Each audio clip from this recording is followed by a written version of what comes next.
Stay with me. Don't you dare close your eyes. The voice came from somewhere above him, sharp and steady, cutting through the suffocating fog in Ethan Caldwell's mind.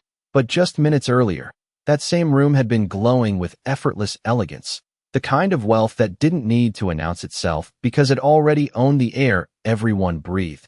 Crystal chandeliers casting soft gold light over polished marble floors, a string quartet playing something slow and expensive, laughter rising in controlled waves as billionaires and investors circled one another like quiet predators. And Ethan stood at the center of it all, glass of aged bourbon in hand, his tailored suit perfect down to the cufflinks, his confidence as precise as the empire he had built, until his gaze landed on someone who didn't belong, or at least didn't fit the version of belonging he was used to. Naomi Brooks stood near the edge of the room, calm, composed, her dress simple but elegant, her posture straight, her presence quiet in a way that didn't beg for attention yet somehow held it. And something about that unsettled him in a way he couldn't explain. So he did what men like him often did when confronted with something they didn't understand. He turned it into a spectacle. "I'm sorry," Ethan said, his voice smooth but loud enough to ripple through nearby conversations. "Did you get lost on the way to the staff entrance?" A few guests chuckled, unsure at first, then more confidently when they realized he wasn't joking, the kind of laughter that didn't come from humor but from alignment with power. And all eyes turned to Naomi, waiting, measuring, anticipating either embarrassment or retreat. But she didn't give them either. She simply looked at him, her expression unreadable, her eyes steady in a way that felt almost unsettling under the warm lights, as if she were seeing something beyond the surface of the moment, something deeper, something he hadn't accounted for. And when she finally spoke, her voice wasn't loud, but it didn't need to be. "You should be careful what you ignore," she said, each word measured, calm, almost gentle, and that only made it land harder, because it didn't match the script he had expected. There was no defensiveness, no anger, no attempt to prove herself, just a quiet statement that lingered in the air longer than it should have, long enough for a flicker of discomfort to pass through him before he dismissed it with a smirk and a casual sip of his drink.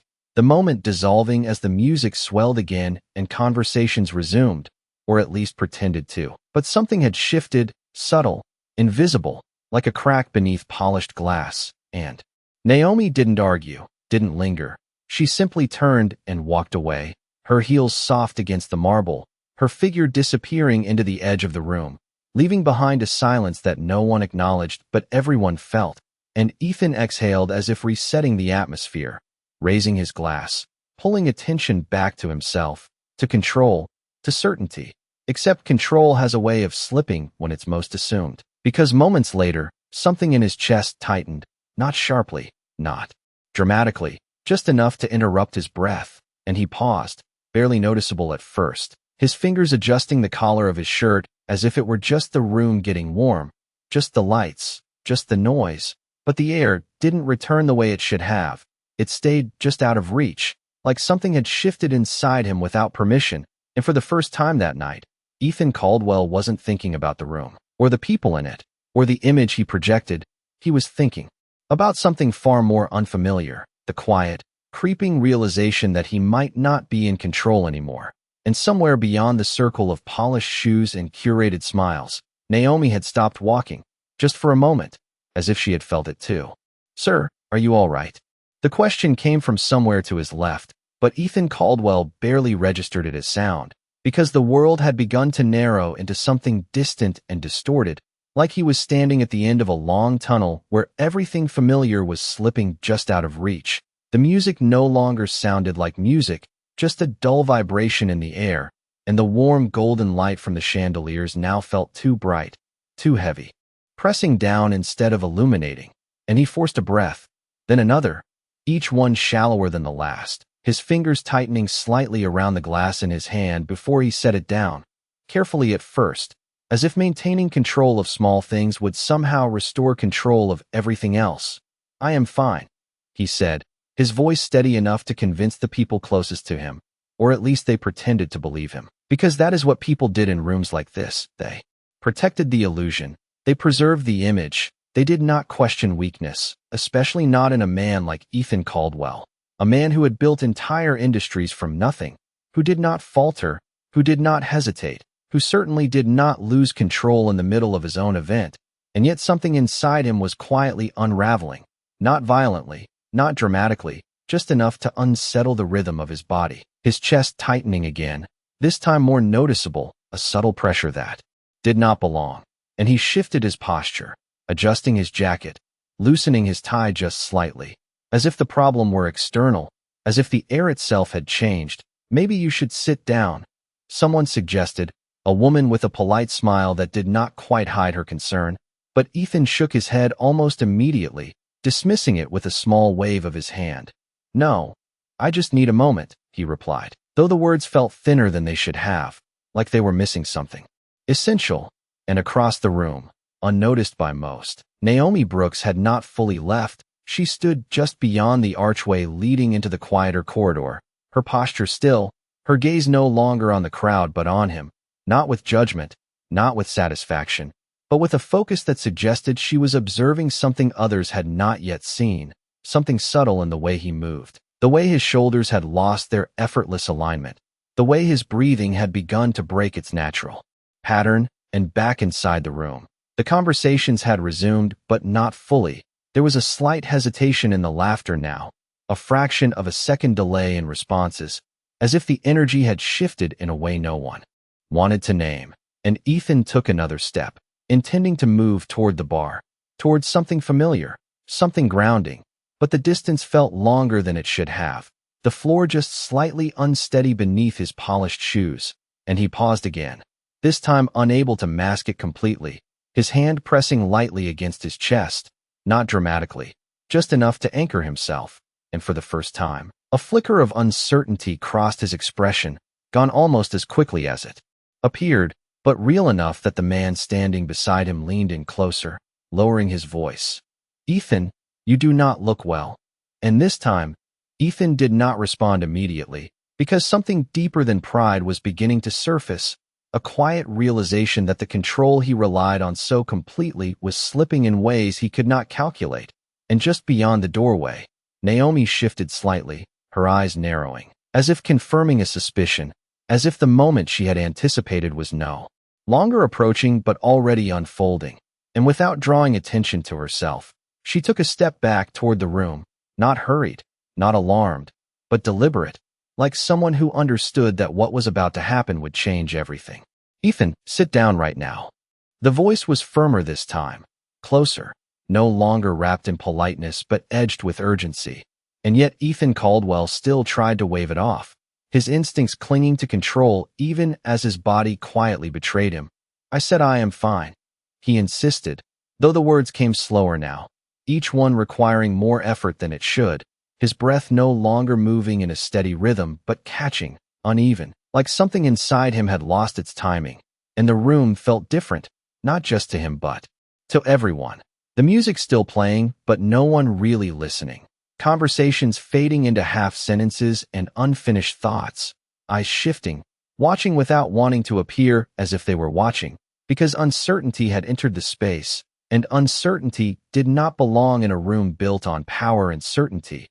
Ethan took another step forward, but this time his balance did not follow him the way it always had.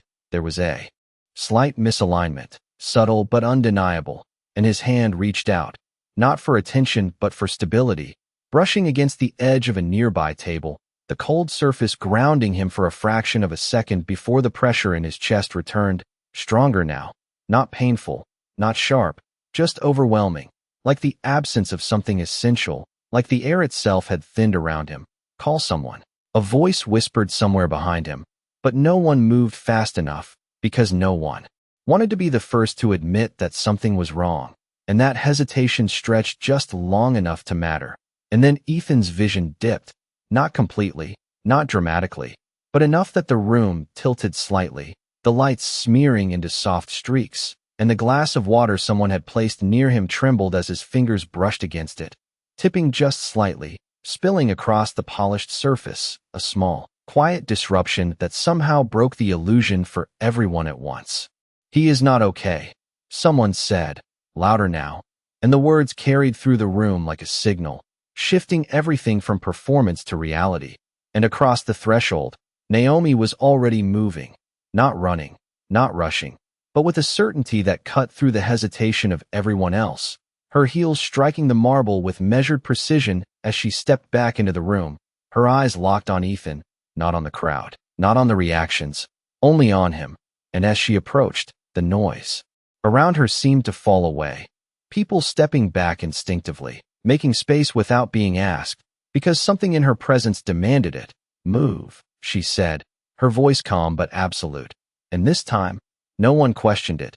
They obeyed, creating a clear path as she reached him just as his knees began to give way, not collapsing, not falling dramatically, but losing structure. And she was there before the moment could turn into something worse, guiding him down in a controlled motion.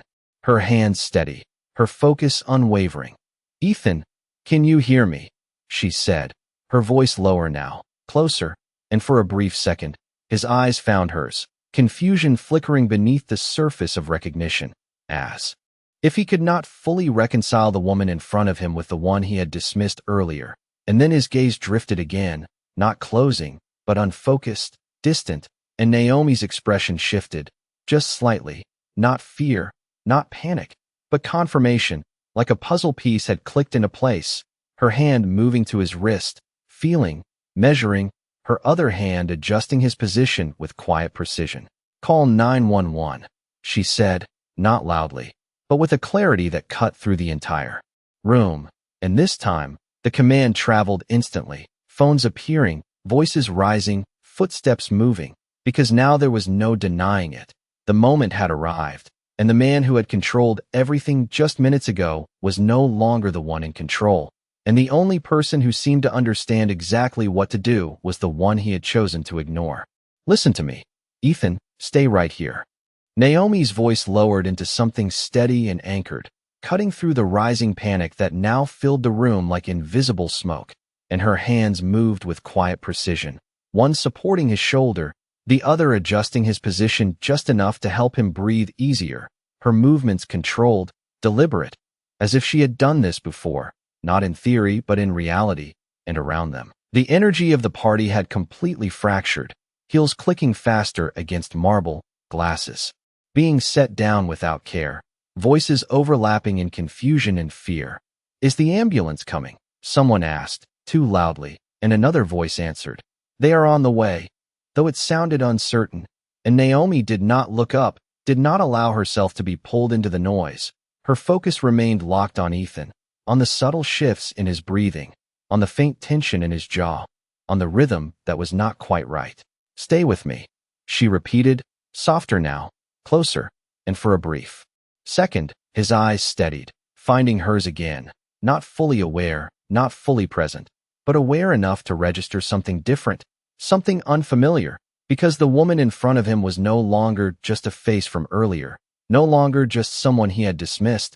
She was the only fixed point in a world that had suddenly lost its structure, and Naomi watched that flicker of awareness carefully, measuring it, holding it, her fingers moving lightly to check again, to confirm what she already suspected, and then her gaze lifted just slightly, scanning the immediate surroundings, not the people but the details, the half-finished drinks, the placement of glasses, the subtle signs that others would miss but she did not, and something in her expression tightened, just for a moment, before settling back into calm. "Did he drink anything unusual?" she asked, her voice still even but carrying a new edge, and the question cut through the room in a different way, not panic but direction, and several people exchanged uncertain looks, one man stepping forward hesitantly. "He had the bourbon, same as everyone else," he said, gesturing vaguely toward the bar, and Naomi's eyes followed the motion briefly, then returned to Ethan, her mind moving faster than her expression revealed. "Who poured it?" she asked, and this time, the silence that followed was heavier, more complicated, because the question itself suggested something no one had yet considered, and across the room, the bartender froze for just a fraction of a second before forcing a casual shrug. "I did, just like the others," he replied, but the confidence in his voice did not quite match the situation, and Naomi noted it without reacting outwardly. Because her priority had not changed, Not yet. Stay with me, she said again. Her attention returning fully to Ethan, her hand steady against his shoulder, grounding him, guiding him, and slowly, almost imperceptibly, his breathing began to shift, not fully normal, not fully stable, but less strained than before, enough to hold on to, enough to work with. And the room seemed to lean in around them, watching, waiting, the earlier laughter now replaced with something closer to disbelief. Because the roles had reversed in a way no one could ignore, the man who had commanded. The room was now dependent on the one he had tried to diminish, and Naomi did not acknowledge that shift. She did not look at the crowd, did not claim the moment, because for her, this was not about them. It was about the fragile line between control and loss that she could feel beneath her hands, and as distant sirens finally began to echo faintly outside, growing louder with each passing second, she allowed herself one brief glance toward the entrance, calculating time, distance, outcome, and then her eyes returned to Ethan, sharper now, more certain, because whatever had just happened was not random, and she was already beginning to understand why. Do not let him drink anything else.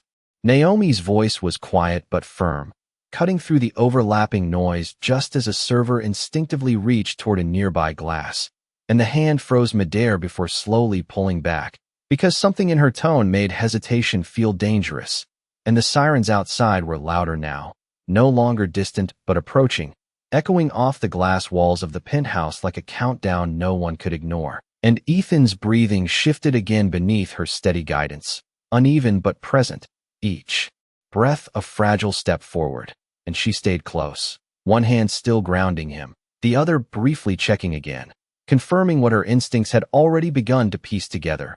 And around them, the crowd had changed completely, no longer observers at a curated event, but witnesses to something raw and uncertain, people who had spent their lives controlling outcomes now standing still, unsure of what to do without structure, without command. And Naomi finally looked up, not at the entire room but at specific points, the bar, the tray, the subtle placement of objects that told a story most people would never notice, her gaze pausing on the half-empty glass that had been set aside earlier, the one Ethan had barely finished, and for a brief second, her expression sharpened, not fear, not panic, but recognition, and she reached for it carefully, lifting it just enough to study the surface, the faint residue along the rim catching the light differently than it should have, almost invisible, but not to her, never to her, and she did not say anything immediately, because saying it too soon would create a different kind of chaos, one she could not control, not yet. Did anyone else have this exact bottle? She asked instead, her voice measured, redirecting attention without revealing too much, and the bartender hesitated again, just long enough to matter, before answering. It is all from the same batch, but his eyes flicked away too quickly, and Naomi noticed that as well, cataloging it, storing it, because patterns mattered, timing mattered, and right now, every second was part of something larger. And Ethan stirred slightly beneath her hand, his focus returning in brief flashes. Enough to feel the weight of the moment, enough to sense the shift in the room, and his voice came out faint, strained but clearer than before. What happened? He asked, the question breaking through the tension like a thread pulling everything tighter, and Naomi looked down at him, her expression softening just a fraction, not out of sympathy, but out of clarity, because this was the moment where everything could either collapse into fear or move toward understanding. You lost your balance, she said carefully, choosing her words with precision. But you are still here. And he held on to that, the simplicity of it, even if he did not fully understand what it meant. And the sirens outside came to a sharp stop, doors opening, footsteps approaching quickly, the sound of trained urgency replacing the earlier confusion.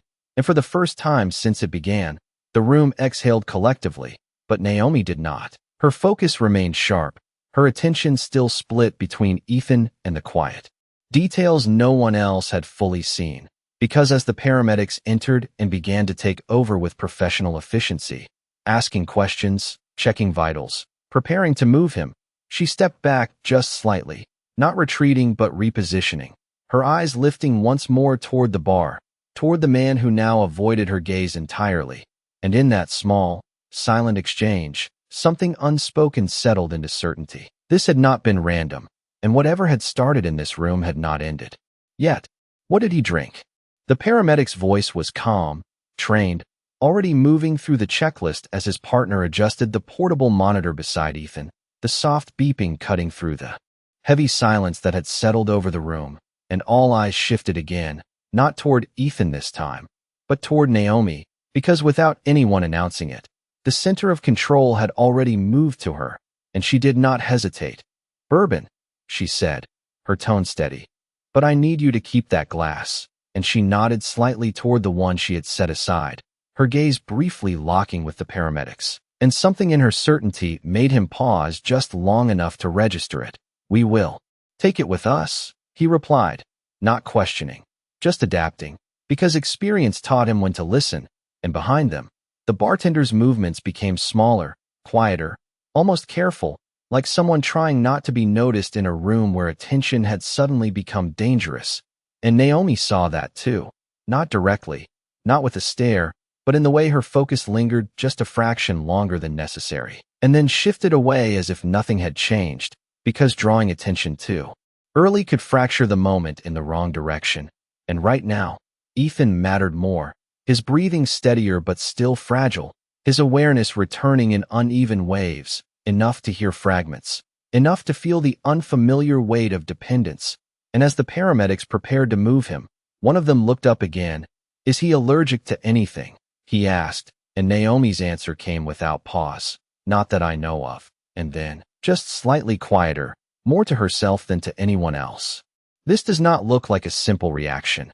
And the words hung there, not loud, not dramatic, but heavy enough to shift the air again, because now there was something else layered beneath the urgency, something more intentional, more deliberate, and Ethan's eyes opened a little wider at that, confusion tightening into something sharper. "What do you mean?" he managed, his voice still weak, but searching, and Naomi leaned just slightly closer, not to alarm him, but to keep his focus anchored. "It means you need to stay calm," she said, her tone firm but controlled, "and let them do their job." And he held her gaze for a second longer than before, as if trying to understand why she was still there, why she had not walked away, why the person he had dismissed was now the one guiding the moment. And before he could form another question, the paramedics lifted the stretcher into position, moving with practiced coordination, securing him carefully, their movements efficient, precise. And as they began to roll him toward the exit, the crowd parted again, not out of curiosity this time, but out of something closer to respect, or perhaps unease, because the night had shifted into something none of them could easily define. And Naomi stepped alongside them, not in front, not behind, but close enough to remain part of the unfolding moment, her eyes still alert, still calculating. And just before they reached the doors, she glanced back once more, her gaze finding the bar again, finding the man who now refused to look up at all, his hands busy with nothing, his posture slightly too rigid, and that single glance was enough, because it confirmed what she already knew. And when she turned back toward the exit, her expression had changed, not softer, not harder, but clearer, like a decision had been made without needing to be spoken. And as the doors opened and the cool night air rushed in, mixing with the fading warmth of the party, Naomi stepped forward with them into the next moment, knowing that whatever had started inside that room was only beginning to reveal itself. "Clear the way." The paramedic's voice carried across the entrance as the glass doors swung open, letting in a rush of cool night air that instantly cut through the lingering warmth of the party.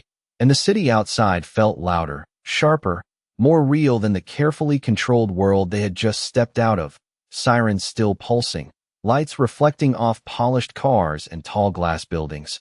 And Ethan Caldwell lay still on the stretcher, his breathing more stable now, but his mind struggling to catch up with everything that had just happened, fragments of sound and memory slipping in and out of focus. And through it all, one thing remained constant: Naomi Brooks walking beside him, her pace steady, her presence grounded in a way that made everything else feel less chaotic, even as the paramedics worked quickly, loading him into the ambulance with practiced efficiency, securing the straps, checking the monitor again, calling out numbers that meant little to anyone else but carried weight in their tone. And just before the doors closed, Ethan turned his head slightly, his eyes finding Naomi again, clearer now, more aware, You stayed, he said, the words uneven but intentional, and she met his gaze without hesitation. You needed someone who would. She replied simply, and there was no judgment in her voice, no trace of the earlier moment, just a quiet statement that landed deeper than anything else had that night. And the doors shut with a solid sound, sealing him inside the moving world of sirens and flashing lights. While Naomi stepped back onto the sidewalk, her eyes following the ambulance as it pulled away, the red lights fading into the distance, and for a moment, everything around her slowed. The noise of the city blending into a low hum as her thoughts sharpened. Instead of scattered, because now that the immediate danger had passed, something else was rising to the surface, something that demanded attention, and she turned slowly, looking back up at the building, the towering glass reflecting the city lights like nothing had changed, like the night could still return to its polished illusion. But she knew better, and inside, behind those doors, the energy had not settled, it had shifted, twisted into something uncertain, and when she stepped back into the lobby, the contrast was immediate. The music had been turned off, the guests no longer mingling but gathered in quiet clusters, voices lowered, expressions tight, as if they were all waiting for someone to tell them how to react. And Naomi moved through them without hesitation, her presence no longer invisible, no longer dismissed, people stepping aside instinctively, not out of politeness this time, but because something about her carried authority they could not ignore, and her eyes moved directly to the bar, to the man who had avoided her gaze earlier, and now he was still there, wiping the same spot on the counter that was already clean, his movements too repetitive, too controlled. And when he finally noticed her approaching, his hands stilled for just a second too long before he forced a neutral expression. Everything is under control now, he said quickly, before she even spoke, but Naomi did not respond immediately. She just stepped closer, her gaze steady, unblinking, and in that silence, something shifted between them, subtle but undeniable. That depends on what you think just happened, she said quietly, her voice calm but precise, and the bartender swallowed his composure, slipping just enough to reveal the tension beneath. He just got dizzy. It happens, he replied, but the words felt rehearsed, detached from the reality they had both witnessed, and Naomi's eyes flicked briefly to the bottle behind him, then back to his face. No, she said, not louder, but firmer. It does not happen like that. And for the first time, the room seemed to hold its breath again, not in panic, but in anticipation, because whatever had started as a moment of embarrassment had turned into something far more complicated, and Naomi could feel it clearly now. This was not over, not even close. Then explain it to me. Naomi's voice did not rise, but it carried through the space with a clarity that made the bartender's practiced calm begin to fracture, and for a moment, neither of them moved, the tension between them no longer hidden beneath polite conversation, but standing exposed in the middle of a room that had forgotten how to pretend, and the guests nearby fell quiet again, not because they were told to, but because something in Naomi's tone suggested that whatever came next mattered more than social comfort, and the bartender forced a small laugh, the kind that did not reach his eyes. Look, I just pour drinks, he said, wiping his hands on a cloth that did not need wiping. People have reactions sometimes. Maybe he did not eat. Maybe he had too much. But Naomi tilted her head slightly, her gaze unwavering, her mind already several steps ahead. He barely touched it, she replied. And that detail landed harder than anything else, because it was precise, undeniable, and it stripped away the safety of vague explanations, and the bartender hesitated again. Just for a second, but this time it was enough for others to notice. A ripple of uncertainty passing through the small circle of onlookers, and Naomi stepped closer, not aggressively, not accusingly, just enough to close the distance so that her words did not need to travel far. You poured that glass differently, she said quietly, and the statement was not a guess. It was a conclusion, and the bartender's expression tightened, his eyes flicking briefly toward the shelf behind him before returning to her face. I do not know what you think you saw, he began, but his voice lacked the earlier confidence, and Naomi did not interrupt. She let him speak just enough to reveal the cracks in his composure, because silence, when used correctly, could be more powerful than any accusation, and when he stopped, she spoke again, just as calm, just as measured. The residue was not consistent with the others, she said, her eyes steady. And you looked away before anyone asked you a question. And now the room felt smaller, tighter, as if the walls themselves were listening. Because this was no longer about speculation. It was about pattern, behavior, intent, and the bartender's hand tightened slightly around the cloth, his posture shifting from casual to defensive in a way he could not fully control. You are overthinking this, he replied, but the words felt thin, like they were already losing their weight before they reached the air, and Naomi exhaled slowly, not out of frustration, but out of certainty, because she had seen this before, not in this room, not with these people, but in different places, different moments where something small had been overlooked until it became something much larger, and she glanced briefly toward the entrance again, calculating how long it would take before the next layer of authority arrived, before questions became official instead of implied. And when her gaze returned to him, there was something sharper in it now, not anger, but resolve. Then we will let them decide that, she said, nodding slightly toward the direction the ambulance had gone, and the implications settled heavily between them, because now it was not just about what had happened. It was about what would be discovered, and the bartender's composure finally slipped just enough to reveal the truth beneath it. Not fully, not openly, but in the way his eyes shifted again, searching for something, someone, a way out that was no longer there, and Naomi saw it clearly, the moment where denial turned into calculation, and she knew then that whatever had been set in motion tonight was not a coincidence. It was a decision, one that had not gone as planned, and as the quiet murmur of voices began to rise again around them, no longer light but edged with concern and suspicion, Naomi stepped back just slightly, not retreating, but giving the moment space to unfold, because she did not need to push further, not yet. The truth had already begun to surface, and once it did, there would be no way to return to what this night had been before. You should not be here anymore. The voice came from behind Naomi, low but firm, and when she turned, she saw a man in a tailored navy suit approaching with measured steps, his expression composed in the way only someone used to controlling situations could maintain, but his eyes told a different story, alert, calculating, already trying to contain what was slipping beyond his reach.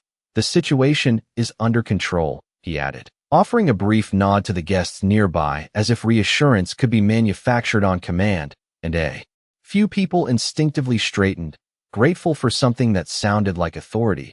But Naomi did not move, her gaze steady. That depends on what you call control, she replied, and the man paused, just for a fraction of a second, before adjusting his tone. I am Daniel Reeves, head of security, he said, as if the title itself should shift the balance. We will handle everything from here. And Naomi studied him for a moment, not challenging, not yielding, simply observing, because his presence changed the room in a different way than the bartenders had, less nervous, more deliberate, and that told her something important. Then you should start by securing that, she said, gesturing subtly toward the glass she had set aside earlier, and Daniel's eyes followed the motion. Immediately, locking onto it with precision, already noted, he replied, his voice calm but sharper now, and with a small gesture, one of his team members stepped forward to retrieve it carefully, placing it into a sealed container, and the shift in protocol was immediate, visible, real, and the guests noticed it too, the quiet murmur rising again, no longer confused but edged with something closer to concern. Because this was no longer a private moment, it was becoming something official, something that could not be easily dismissed, and Naomi watched it unfold without interruption, her attention moving between Daniel and the bartender. And the contrast between them was clear, one controlled, one unraveling, and that difference mattered. You were with him when it happened, Daniel said, turning his focus to her now, his tone respectful but direct. I need to know exactly what you saw. And Naomi did not hesitate, her words precise, structured. He had one drink, barely half. His breathing changed within minutes. There was residue on the rim that did not match the others, she said, and Daniel listened without interrupting, his expression tightening slightly as each detail added weight. And when she finished, he glanced briefly toward the bartender, then back at her. Stay here, he said, not as a command, but as a request framed in authority. and Naomi gave a small nod, not because she needed permission, but because she understood the direction things were moving. And across the bar, the bartender shifted again, his earlier attempts at normalcy completely gone now, replaced by something more rigid, more contained, like someone bracing for impact, and one of Daniel's team members moved closer to him, not aggressively, just enough to establish presence, and the space between them filled with an unspoken understanding that the next few moments would define everything that followed. And Naomi stepped back slightly, allowing the process to take its course. But her eyes remained sharp, attentive, because even now, even with structure returning to the room, there were still pieces that did not fit, still details that had not revealed themselves fully, and as the city lights reflected off the glass walls around them, casting long, shifting shadows across the floor, the night no longer felt like an event. It felt like a turning point, one where truth was no longer optional, and Naomi could feel it clearly. Whatever had been hidden was about to come into the light. "Sir, I need you to come with me." The security officer's voice was calm but firm as he stepped closer to the bar, positioning himself just enough to remove any illusion of casual conversation. And the bartender froze, the cloth still in his hand, his movements halting mid-motion as if his body had not yet decided whether to comply or resist. And the room felt it instantly, that subtle shift from suspicion into something undeniable. Something structured, something that no longer allowed quiet escape. And Daniel Reeves did not raise his voice, did not create a scene. He simply stood there, composed, his presence carrying the weight of authority that did not need to be announced twice. "This is just a conversation," he added, but his eyes said otherwise, and the bartender swallowed, his gaze flicking once toward the exit, then back to Daniel, calculating, measuring, and Naomi watched it all without speaking, her attention fixed not on what was said, but on what was not. The pauses, the hesitation, the invisible tension tightening like a thread being pulled too far, and around them. The guests had fully shifted now, no longer pretending this was anything close to a party. Phones lowered, voices quiet. Everyone watching in that careful way people do when they know something serious is unfolding, but do not yet understand the outcome. And Daniel gestured slightly, guiding the bartender away from the center of the room toward a more private corner, not hidden, but contained, and one of his team members followed at a measured distance, ensuring there was no break in the flow of control, and Naomi remained where she was, but her eyes tracked every movement, every shift in posture, every glance that passed between them, because the truth rarely appeared in words alone. It lived in the details people could not fully control, and as the small group moved, the silence behind them deepened, stretching across the marble floor like a shadow. And then, just before they reached the edge of the room, the bartender stopped, not abruptly, but enough to break the rhythm. "I did nothing wrong," he said, his voice steadier now, almost rehearsed, as if he had been preparing for this moment long before it arrived. And Daniel did not respond immediately. He simply held the space, letting the statement sit there, unchallenged, unconfirmed, because sometimes the absence of reaction forced more truth than confrontation ever could, and Naomi recognized it instantly. The technique, the patience, the understanding that pressure did not always need to be applied outwardly. Sometimes it built from within, and the bartender shifted again, his confidence wavering just slightly under the weight of that silence. "You are holding evidence," Daniel said finally, his tone even, "and we will verify everything through proper channels." And the words were simple, but they carried a finality that closed off options one by one. And the bartender's eyes flicked again, not to the exit this time, but toward the shelf behind the bar, where the bottles stood in perfect alignment, and Naomi saw it clearly, the instinctive glance, the connection between action and object, and something clicked into place with quiet certainty, and Daniel saw it too, his gaze following the same line for just a second before returning to the man in front of him. And in that shared awareness, the situation shifted once more, not louder, not more chaotic, but deeper, more precise. And as the city lights continued to reflect across the glass walls, casting long, steady patterns across the room, Naomi exhaled slowly, not out of relief, but out of understanding, because the moment of uncertainty was ending, and the moment of truth had already begun, whether anyone was ready for it or not. "What were you looking at?" Naomi's voice came from just behind Daniel, quiet but unmistakably precise, and it cut through the tension like a single line drawn across a page that had already been written, and Daniel did not turn immediately, but his eyes shifted slightly, acknowledging her presence, acknowledging the question, because he had seen it too, that brief glance, that instinctive movement that had nothing to do with innocence and everything to do with habit, and the bartender stiffened, his composure tightening as if the question itself had narrowed his options even further. "I was not looking at anything," he replied quickly, but the speed of his answer only deepened the silence that followed. Because now the room understood something fundamental. This was no longer about confusion, it was about contradiction, and Naomi stepped closer, not into the center of the moment, but close enough that her voice did not need to carry. "You looked at the second shelf," she said, her tone still calm, still measured. "Third bottle from the left." And the precision landed harder than accusation ever could, because it removed interpretation, it removed escape, it replaced assumption with observation, and for the first time, the bartender's expression faltered completely, not dramatically, not openly, but enough for everyone to feel it.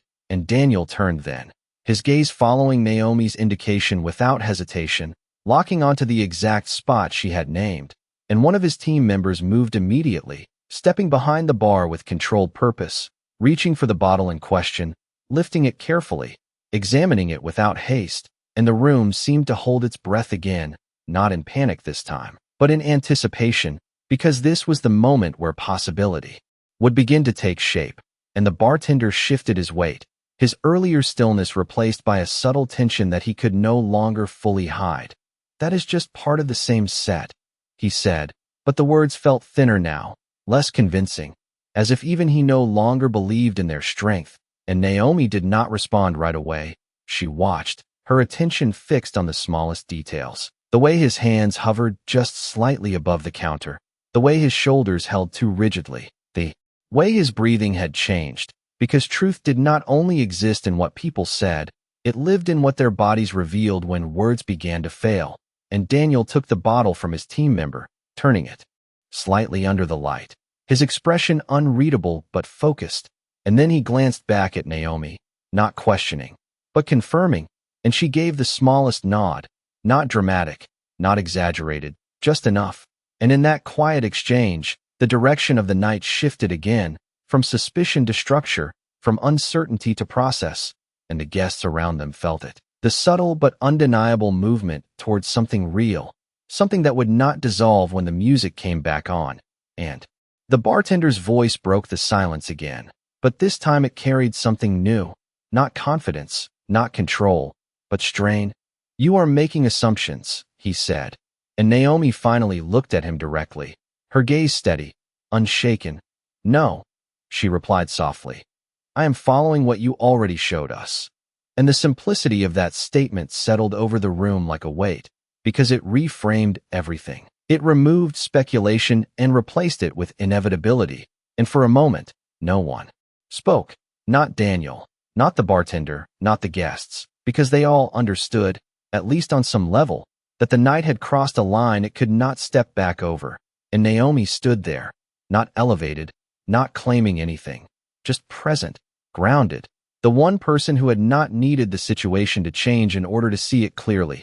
And as the city lights continued to reflect across the glass walls, steady and indifferent, the truth moved one step closer to the surface, no longer hidden, no longer protected, just waiting to be fully revealed. "Open it." Daniel's voice was quiet, but there was no hesitation in it now, no room for interpretation, and the security officer beside him adjusted his grip on the bottle Naomi had identified, turning it slightly under the light before carefully loosening the cap, the small sound echoing louder than it should have in the silence that had taken hold of the room, and every eye followed the movement, not out of curiosity anymore, but because something deeper had settled into the space, something that demanded to be seen through to its end. And Naomi stood still, her posture calm, her gaze steady, not fixed on the bottle alone but on everything around it, the reactions, the tension, the truth that was no longer hiding but not yet fully spoken. And the bartender shifted again, his composure now stretched thin, his earlier confidence replaced by something tighter, something closer to inevitability. "You are making a mistake," he said, but the words no longer carried weight. They sounded like something repeated too many times, something that had lost its ability to change the outcome, and Daniel did not respond to him, not immediately.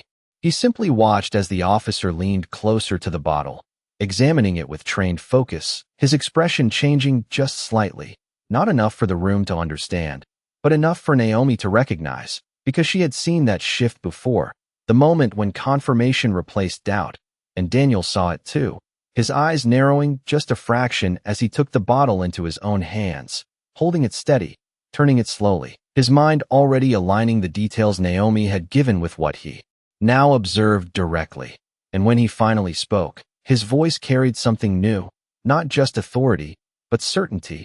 "This is not consistent with standard preparation," he said, not loudly, but clearly enough for the words to settle across the room, and a quiet ripple moved through the guests, a collective intake of breath that no one tried to hide, because now the possibility had taken shape, no longer abstract, no longer distant, but present, undeniable, and the bartender's shoulders dropped. Just slightly, the smallest shift, but it changed everything, because it was the first sign that resistance was no longer holding, and Naomi watched him closely, not with judgment, not with triumph, but with a clarity that came from understanding how these moments unfolded, how people revealed themselves when the structure around them began to close in. "It was not meant for him," the bartender said suddenly, the words slipping out before he could stop them, and the room stilled completely, the statement hanging in the air like something fragile and irreversible, and Daniel's gaze locked onto him immediately, sharp, focused. "Then who was it meant for?" he asked, his tone controlled but direct. And the bartender hesitated, his eyes flicking once more, not to the door, not to the bottle, but toward the crowd, scanning faces as if searching for something that was no longer there. And Naomi followed that glance, her mind already moving ahead, already understanding that the answer was not simple, not clean, but layered, intentional, and she stepped forward just slightly, her voice calm but firm. "It does not matter who it was meant for," she said, her eyes meeting his. "What matters is that it happened." And the weight of that truth settled over everything, because it shifted the focus from intention to consequence, from plan to reality. And the bartender's composure finally broke, not dramatically, not loudly, but in the way his silence stretched too long, in the way his eyes no longer held anything steady, and Daniel stepped closer, closing the remaining distance with quiet authority. "We are going to need the full story," he said, and there was no resistance left in the space between them. No denial strong enough to hold against what had already been revealed, and Naomi stood there, still, grounded, watching as the final pieces began to align, knowing that whatever came next would not erase what had happened, but it would finally explain it. And as the city lights continued to reflect across the glass, steady and indifferent, the truth moved fully into the open, no longer hidden, no longer waiting, but ready to be faced. "Start talking." Daniel's voice did not rise, but it carried a finality that closed every remaining door, and for a long second, the bartender said nothing, his gaze drifting across the room one last time, past the guests who no longer looked like an audience, but like witnesses, past the bar that had once been his place of control, and then back to Naomi, because even now, even at the edge of everything, he understood that she had seen it first, that she had been the one who changed the direction of the night. And when he finally spoke, his voice was quieter, stripped of performance. "It was not supposed to go like this," he said, and the words did not excuse anything. They only confirmed it, and Daniel stepped slightly closer, not aggressively, but with the weight of someone who would not allow the moment to drift. "Then explain how it was supposed to go," he said, and the bartender exhaled slowly, his shoulders lowering in a way that signaled something had ended inside him. The resistance, the calculation, the attempt to maintain a version of control that no longer existed. "I was told to switch one glass," he admitted, each word deliberate now, as if speaking them out loud made them real in a way they had not been before, and the room absorbed it in silence. No gasps, no sudden reactions, just a heavy understanding settling over everything. Because intention had now become fact, and Naomi remained still, her expression unchanged, not surprised, not satisfied, just present, because she had already known the direction this would take. She had only been waiting for it to be spoken. "Who told you?" Daniel asked, his tone steady. And the bartender hesitated again, but this time it was different. Not resistance, but the weight of consequence. "I do not know his name," he said finally. "He contacted me earlier this week, offered money, said it would not hurt anyone, just make someone sick, enough to cause a scene." And the simplicity of that explanation made it land harder, because it reduced everything to a choice, a decision made without understanding what it would become. And Daniel's expression tightened slightly, not in anger, but in focus, already moving beyond the moment toward what came next. "You will give us everything you have," he said, and there was no question in it, only direction, and the bartender nodded once, a small, defeated motion, because there was nothing left to hold on to, and Naomi shifted her gaze slightly, not toward him, but toward the larger room, toward the space that had changed so completely in the span of minutes, the polished illusion replaced by something far more real, far more fragile. And for a moment, the silence returned, not tense, not uncertain, but settled, like the air after a storm has passed, but before anyone has decided what comes next. And then one of the guests spoke quietly, almost to themselves. "He could have died." And the words did not echo loudly, but they carried through the space with a weight that no one could ignore, because that was the truth beneath everything, the line that had been crossed without intention but with consequence. And Naomi finally turned toward the exit, her posture still calm, still grounded, because her role in the moment was complete. She had seen, she had acted, she had stayed, and she did not need anything from what followed. And as she walked, the crowd parted again, not out of confusion, not out of uncertainty, but out of something quieter, something closer to respect. And just before she reached the doors, Daniel's voice called after her, not loud, but clear, "Ms. Brooks," and she paused, turning slightly, her expression composed. And for the first time since the night had begun, Daniel's tone shifted, just enough to reveal something beyond authority. "You changed the outcome tonight," he said. And Naomi held his gaze for a brief moment, then gave a small nod, not accepting praise, not rejecting it, just acknowledging the truth of what had happened. "No," she replied softly, "the truth did." And with that, she stepped out into the night, the city air cool and steady around her, the lights stretching endlessly beyond the glass. And somewhere in the distance, the ambulance lights had already faded, carrying Ethan Caldwell into a future that would no longer look the same as it had just hours before. Because some moments do not just pass, they redefine everything that comes after.